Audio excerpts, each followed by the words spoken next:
네, 여러분 안녕하세요. 가을바람입니다. 오늘은 스핀 큐비트 99% 정확도 달성이라는 뉴스가 얼마 전에 나왔는데요. 그 부분에 관련돼서 한 커뮤니티에서 어떤 유저가 이제 스핀 큐비트가 이 정도 달성했으면 이제 아이온큐나 이온 트랩 쪽 또는 초전도체가 따라잡히는 거 아니냐, 얘네들 주가 떡락하는 거 아니냐라는 말을 하셨는데, 이것에 대해 정확히 분석해 보고자 이 영상을 만들었고요.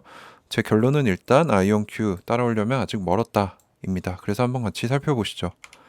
스핀 큐비트 양자 컴퓨터의 99% 신뢰도, 정확도 달성했다는 내용이 뉴스로 나왔습니다. 그래서 이 네이처지에 나온 내용인데요.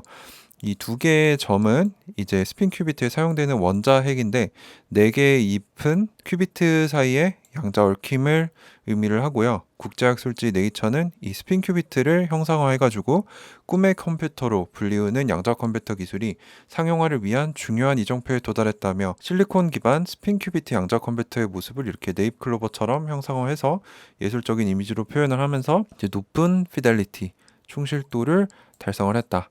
그래서 실리콘 큐비트, 즉 스핀 큐비트가 이제 에러 커렉션, 오류 수정을 할 수 있는 기준을 넘어섰다라는 연구 자료를 발표를 했습니다. 그래서 내용을 한번 살펴보시죠. 참고로 이거는 1월 20일 2022년에 발표된 내용입니다. 스핀 큐비트 양자 컴퓨터가 뭔지 먼저 알아야겠죠. 그래서 반도체 장치에서 파생된 겁니다. 그래서 아무래도 기존 기술을 사용하기 때문에 기대를 많이 받고 있는 기술인데, 여기서 전화 캐리어, 쉽게 말해서 전자가 이렇게 있으면 이렇게 이쪽으로 도는 게 있고 반대로 도는 게 있겠죠. 이 스핀 상태 두 가지를 가지고 큐비트의 0과 1을 표현을 하는 겁니다. 그래서 이 전자의 스핀 제어를 기반으로 하는, 이것을 큐비트로 사용하는 양자 컴퓨터를 스핀 큐비트 양자 컴퓨터라고 합니다. 네이처지는 1월 19일에 호주, 일본, 네덜란드 3개 연구팀이 각각 독자적으로 개발한 실리콘 기반 스핀 양자 컴퓨터가 99%를 넘는 신뢰도를 확보했다며 3편의 논문을 소개했습니다. 그래서 이 논문들에 대해 자세히 살펴보면요. 서로 독립된 새 양자 컴퓨터가 99% 이상의 신뢰도를 확보한 것은 실리콘 기반 반도체 칩 제조 기술을 활용해서 양자 컴퓨터를 실용화하는 데 필요한 꼭 넘어야 할 문턱을 넘은 것이다 라고 네이처지는 평가를 했습니다. 그래서 각각 팀에 대해 살펴보시면, 호주의 뉴 사우스 웨일스대 모렐로 교수 연구팀은 실리콘 기반 3큐비트 양자 컴퓨터를 만들어서 1큐비트 연산에서 99.95%, 2큐비트 연산에서 99.37%의 정확도를 달성을 했고요. 네덜란드의 세이고 타루차 교수 연구팀은 1큐비트 연산 99.87, 2큐비트 연산 99.65%의 정확도를 달성을 했습니다.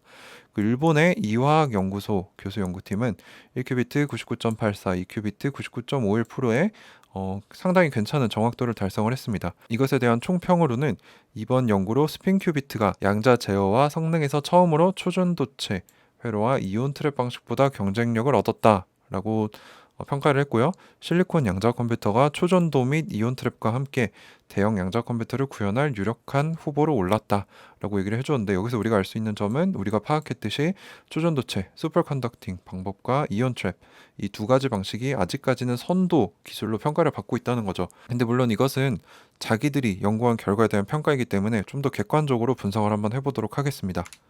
그래서 99%의 정확도면 충분한가라는 질문이 우선 드는데요. 수천 개의 큐비트와 수만 개의 연산을 합칠 경우 이 1% 미만의 오류율도 엄청난 혼돈을 가져올 수 있습니다.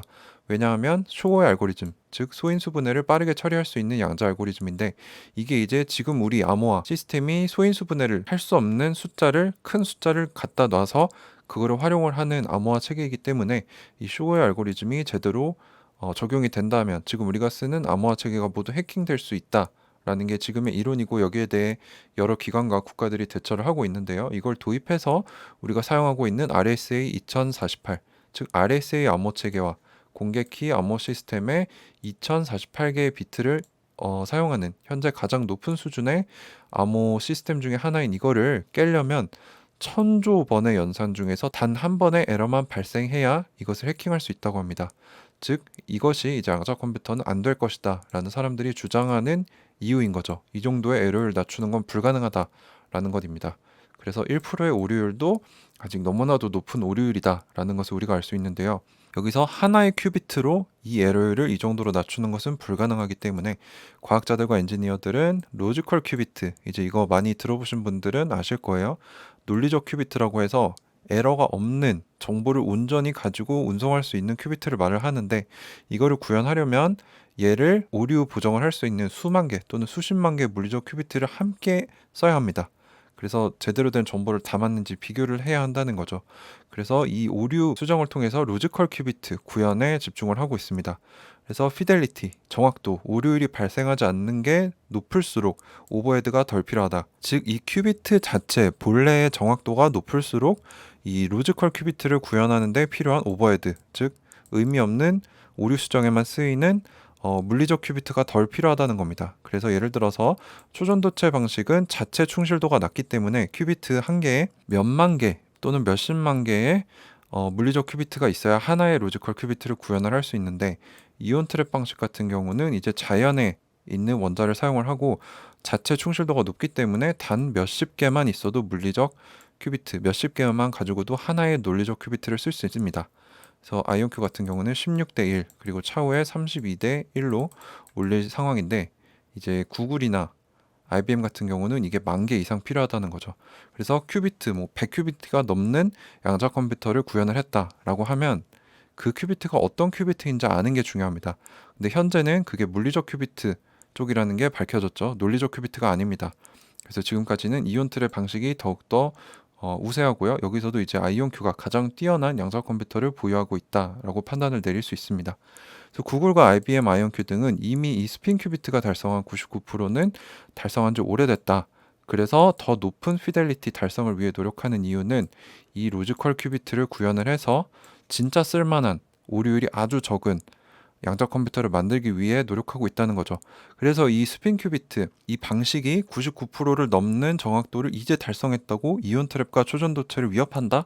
라는 거는 말이 안 된다는 겁니다. 이미 이 두 개, 초전도체 그리고 아이온큐, 이온 트랩 쪽은 99% 달성한 지 오래고 그 이후에 과제에 집중을 하고 있고 프로그레스를 하고 있다라는 이유이기 때문입니다. 그렇다면 스핀 큐비트 99% 달성의 의미가 없느냐? 그건 아닙니다. 중요한 이유도 있습니다. 왜냐하면 첫 번째, 실리콘의 스핀은 매우 사이즈가 작다. 나노미터 단위이기 때문에 이 기술만이 수십억 개의 큐비트를 단일 칩에 넣을 수 있다.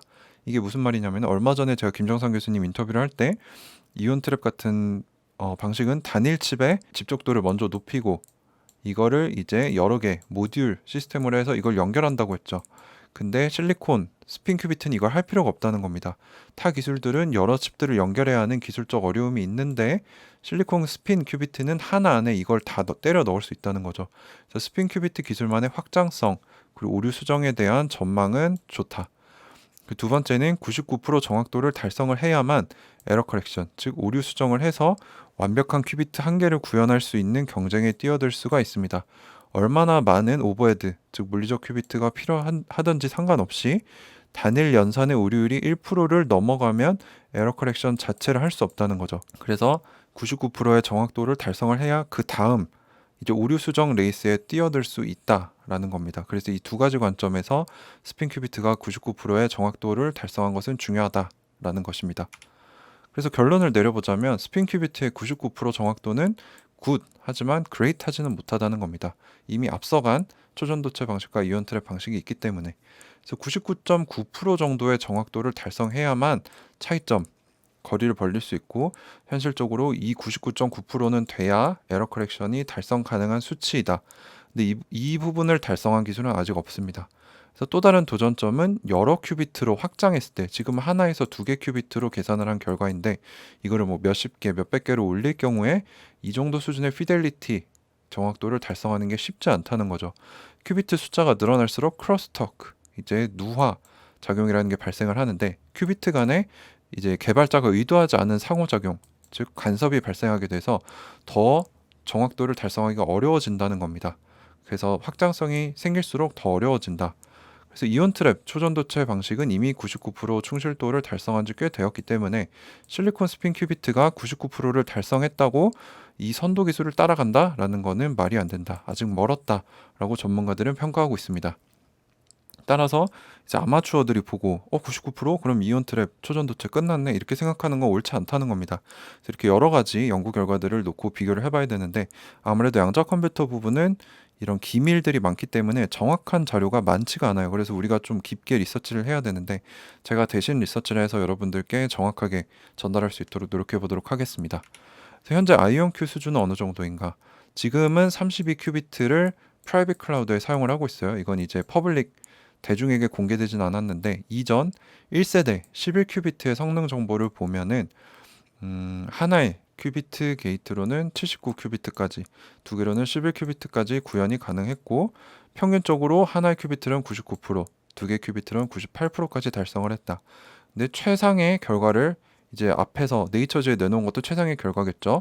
하나로는 99.97%, 두 개로는 99.3%로 이미 지금 스핀 큐비트가 달성한 수준을 이게 11큐비트가 언제 나왔는지는 모르겠지만 최소한 2, 3년 전입니다. 그래서 이미 스핀 큐비트가 지금 달성한 거를 아이온큐는 2, 3년 전에 달성을 했고 더 앞서 나가고 있다라는 겁니다. 그래서 32큐비트가 나왔는데 커밍 순이니까 그 전 데이터라는 거죠. 그래서 이게 2, 3년 전 데이터인데 지금 스핀 큐비트 연구 결과가 도달한 부분과 비슷하다. 그리고 이건 웃긴 게 이 주석 표시가 있죠. 두 개의 큐비트 게이츠에 대한 정확도는 이게 커렉션, 스팸이라고 하는데 이 어느 정도 보정을 자체적으로 할 수 있는 이런 프로세스가 있나 봐요.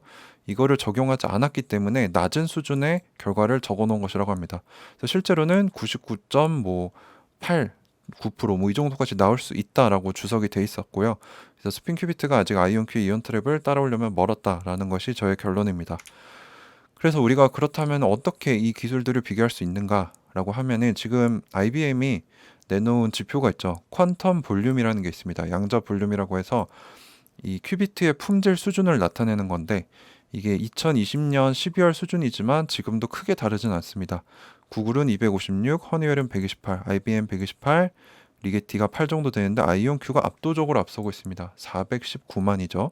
그래서 이것뿐만 아니라 QEDC에서 나왔던 벤치마크 테스팅에서도 제가 여러 번 말씀을 드렸는데 아이온큐의 양자 컴퓨터가 현재 전 세계에서 가장 뛰어난 양자 컴퓨터임을 입증되었습니다. 그래서 우리가 믿을 수 있는 몇 가지 안 되는 두세 가지 증거에서 아이온큐가 제일 앞서고 있다라는 점을 알 수 있고요. 그리고 이거를 보시면은 에러 커렉션, 오류 수정, 즉 하나의 완벽한 논리 큐비트, 로지컬 큐비트를 구현하기 위해 필요한 물리적 큐비트의 오버헤드 비용입니다. 그래서 아이온큐 같은 경우는 제가 말씀드렸다시피 큐비트 자체의 본질적인 충실도가 높기 때문에 16개의 물리적 큐비트가 있으면 하나의 이 논리적 큐비트를 구현할 수 있는데 이제 초전도체 방식이나 다른 방식들은 1000개에서 100만, 즉 수십만 개의 물리적 큐비트가 필요하기 때문에 뭐 IBM에서 100개, 1000개 큐비트 양자 컴퓨터가 나왔다라고 하면은 그 숫자만 믿을 게 아니고 그 안에서 쓸만한 논리적 큐비트가 몇 개인가를 봐야 되는데 아직 아이온큐에 견줄 수 있는 수준의 양자 컴퓨터는 없다라는 것이 제가 공부해 본 결과입니다. 네, 그래서 스핀 큐비트 99% 정확도 달성이 이제 뭐 이온 트랩이나 초전도체 방식에 위협이 된다라는 말이 있는데 저의 결론은 아직 그렇지 않다. 최소한 2, 3년 정도의 갭은 있다. 그래서 아이온큐를 따라오려면 아직 멀었다. 그리고 현재까지 제일 뛰어난 양자 컴퓨터는 아이온큐다라고 결론을 내리면서 이 영상을 마치려고 합니다. 네, 물론 이거는 저 혼자 리서치해보고 결론 내린 사항이기 때문에 스스로 참고하시고 판단하시기 바라고 절대로 투자 추천, 매수 추천 영상이 아닙니다. 네, 오늘도 끝까지 시청해 주셔서 감사드립니다. 가을바람이었습니다.